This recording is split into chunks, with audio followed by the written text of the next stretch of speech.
বরিশালে বিষাক্ত রং মেশানো মিষ্টি আইসক্রিম, 2 কারখানায় জরিমানা 70,000 টাকা। বরিশাল সদর থেকে প্রতিনিধি রাহাত রাব্বির পাঠানো তথ্য ও চিত্রে বিস্তারিত। শিশু থেকে প্রাপ্তবয়স্ক সবার প্রিয় মিষ্টি আর আইসক্রিমই যখন বিষে পরিণত হয়, তখন সেই বিপদ কতটা গভীর হতে পারে ভাবতেই শিউরে ওঠে। বরিশালে এমনই ভয়াবহ তথ্য উন্মোচন করেছে জাতীয় নিরাপত্তা গোয়েন্দা সংস্থা এনএসআই। বরিশাল নগরীর সরকারি সৈয়দ হাতেম আলী কলেজের বিপরীতে মুসলিম পাড়ার অর্পিতা গৌরনদী মিষ্টান্ন ভাণ্ডার কারখানায় মানহীন ও বিষাক্ত রং ব্যবহার করে মিষ্টি তৈরি করায় মালিককে 60,000 টাকা জরিমানা করা হয়।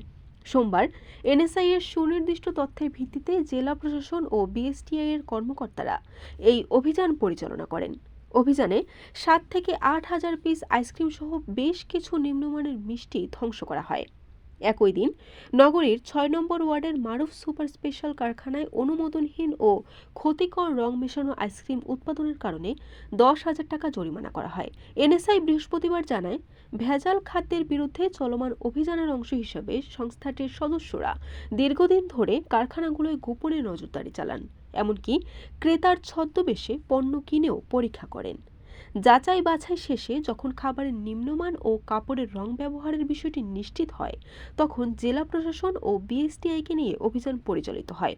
অভিযান পরিচালনা ও জরিমানা আদায়ের সময় উপস্থিত ছিলেন বরিশাল জেলা প্রশাসক কার্যালয়ের সহকারী কমিশনার ও এক্সিকিউটিভ ম্যাজিস্ট্রেট মোহাম্মদ শাফিনুর রহমান আকন্দ। যে খাবার আমাদের বাচ্চাদের মুখে যাওয়ার কথা, সেটাই যখন বিষে রঙিন হয়, তখন এমন অভিযান শুধু জরিমানা নয়, আমাদের সবার জন্য একটি সতর্কবার্তা। খাদ্যে ভেজালের বিরুদ্ধে লড়াই আরও জোরদার হওয়া এখন সময়ের দাবি। বরিশাল.নিউজ।